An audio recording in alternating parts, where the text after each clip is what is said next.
Quick disclaimer, this content features clips from others, but it is repurposed with my own original voiceover, commentary, and transformative edits. I am adding my own unique spin and analysis. Credit to the original creators.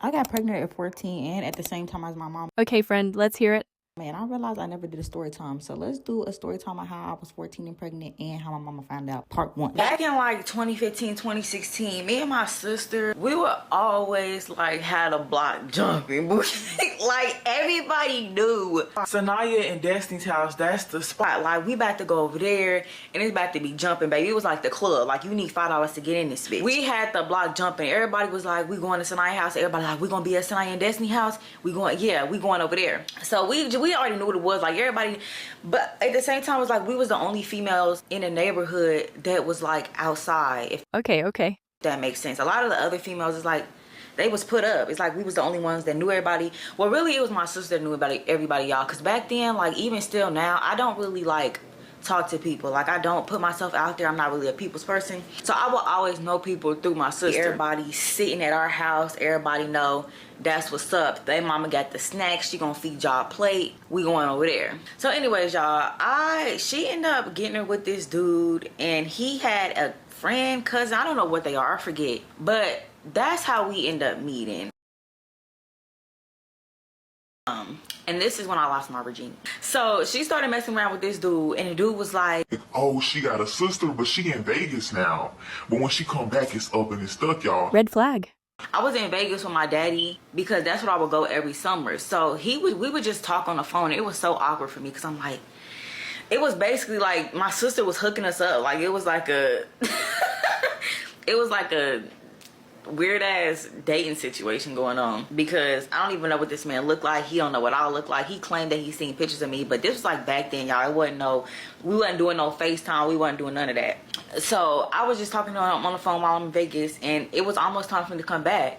So when I came back, y'all, not too long after, that's when I ended up meeting him. And y'all know how we be when we little kids, like we just in this fake relationship and we fake together. So that's how it was.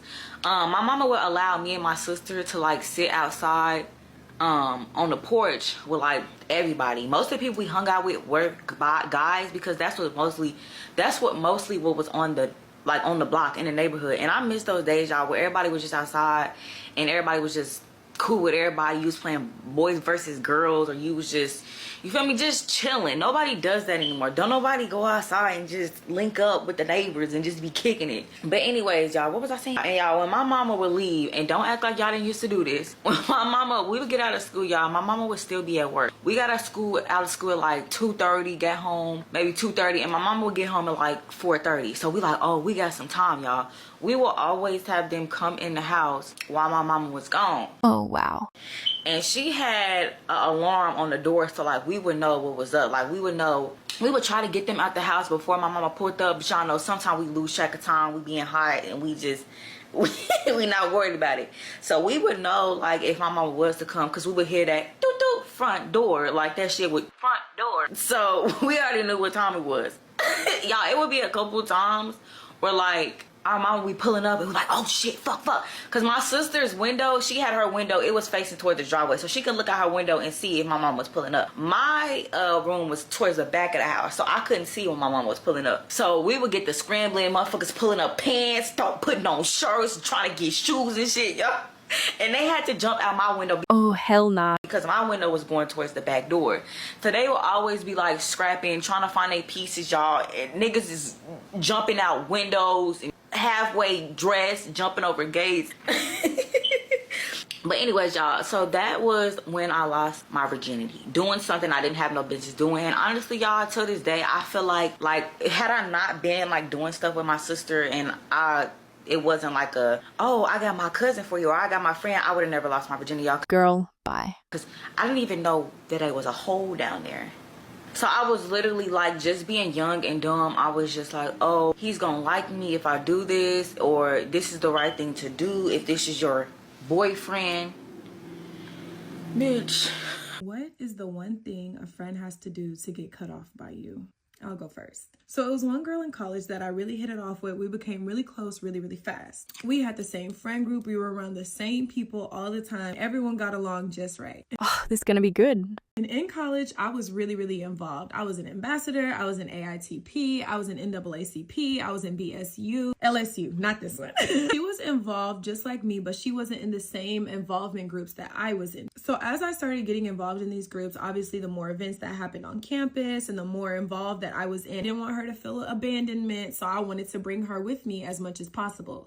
So the event happened and I brought her over. I introduced her to everybody. So it was time to play card games. So we all sat at the table together and we were playing Uno. It was a cool little mixture of people, and of course there was boys at the table. But mind you, we have the same friend groups. We've been around the same guys before. I would never expect her to do what she's about to do. So this guy came and sat by me, and of course he was flirting. He was trying to holler or whatever. I wasn't paying any mind because I was already talking to someone at the time. So fast forward, the vibes was going, the cards were going, and so was this girl's mouth. She would not stop talking about my business and what I was doing at this table with like 15, 20 other people. And it started off subtle. It was like, oh, Jenna, are you still going over the... Oh, wow. Jenna, how did it go with Professor da-da-da? I know you felt that test. I'm like, girl, like, what's your problem? She just would not stop, but I let it slide. My question is why? Because maybe she's just excited. Maybe she's just, I don't know. But what crossed the line for me is when she was just getting aggressive. What do you mean by that, Jenna? Like, if I was like, oh my gosh, I can't believe y'all picked 4 with me. Girl, shut the up. What are you talking about? And this girl doesn't even curse. I would make a joke and be like, aha, you forgot to say uno out. And she'll be like, stop playing with me. I'm looking like, hold on. Things got extremely awkward because everybody's looking like, aren't y'all supposed to be friends? Like, or they didn't know whether to laugh or to be scared because she was really doing a lot. You would not think that we were friends when you walked in that room. To me, this was her showing off at this point because I'm like, girl, you don't even talk like this and you not like this. So why are you trying to act like this? Is there a guy you like in here? And lo and behold, it was. So then we move on to the cup game. You know, the head, shoulders, toes, and you grab the cup. That's what we did. So the game was going, and of course, her and I were partners and we teamed up against each other. So they started calling the calls: head, shoulders, elbows, cup.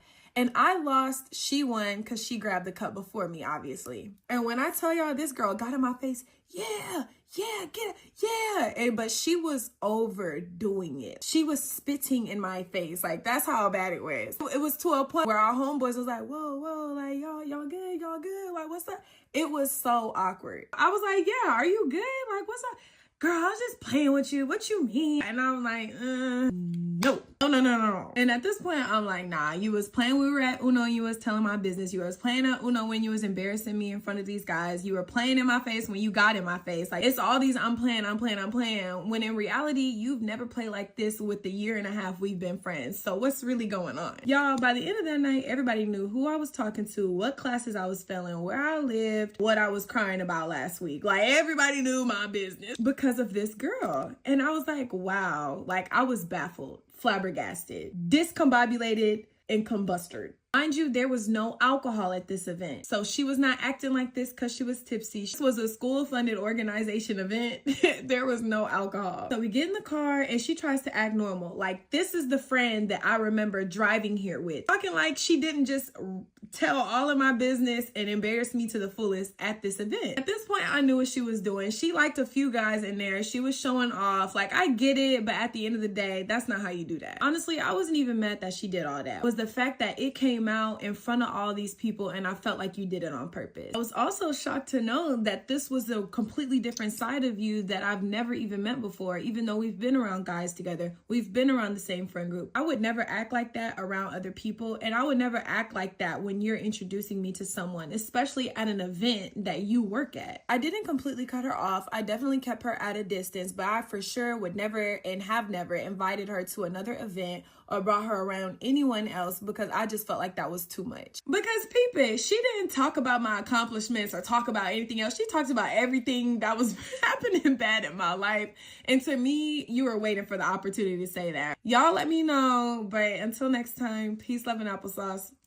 I grew up with very strict parents and I hated it, so I would get revenge on them in the most calculated ways. My mom was in the army, so it was like if my room was messy, she would go in and literally tear it apart, like destroy. I'm talking every sock out of the drawer, handfuls of my earrings just thrown across the room. I wonder where my OCD came from. It started with me doing like normal kid stuff, like breaking stuff, throwing fits, but then I would just get in more trouble, so I realized I had to get smarter. One day, I remember my mom made me so mad. I took her phone, turned it off, and then hid it in the middle of the couch. My mom's like literally running around the house for 2 hours, and I'm just sitting back like, shouldn't have made me mad. It's called karma, bitch. I started doing even weirder things. My mom had these Bath and Body Work lotions that she loved. So whenever I would get really mad, I would take her lotions and I would squirt them in the toilet. Not all the way so that it was obvious. Like I would just squirt like half the bottle out. I would hear her say things like, I literally just bought this. How am I already done?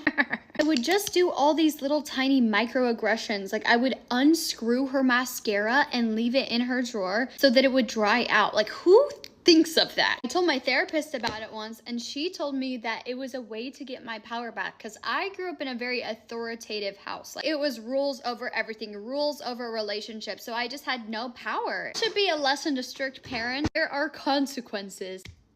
Y'all, am I wrong? So like, okay, 10 people wanted to fight Pause. Why I started laughing already. me, right? Like 7, maybe not 10, maybe like 7. And it was just so many people. And mind you, I live in a whole nother state now. I don't even live in Atlanta. And I told them, like, I don't live in Atlanta, but they still just, we want to fight. Okay, clearly you ain't understand me the first time, so now I'm going to troll you. So I said, I'm going to catch a plane. Mind you, they're all gullible. Like, are you stupid? I literally have school. You think that I'm taking off school, paying for a plane to fly down there to come fight you? Like, is your brain, like, are y'all okay? But they believed it. Just gullible, okay? Mind you, why do they want to fight me? Because her boyfriend cheated. Well, I don't even know. Like, they're saying, oh, he didn't cheat. That was, they weren't together. So I don't know why you're mad. I didn't know they were dating. It was a lot going on, but they were mad, right? That's why they wanted to fight. And they're talking about, let's fight. Okay, cool. I told them I'm coming tomorrow. I'm gonna catch a plane. So they believed it. I sent them an address all the way in. I don't even know. It was downtown or something like that. 40-minute drive from where I think that they're at. 40-minute drive. And they really drove over there. Some of them were smart. The other girls that I was supposed to fight yesterday, they were smart. They found out, whatever. The other girls, they drove over there. 40 minutes. Looking crazy, looking a mess. Talking about some, where are you?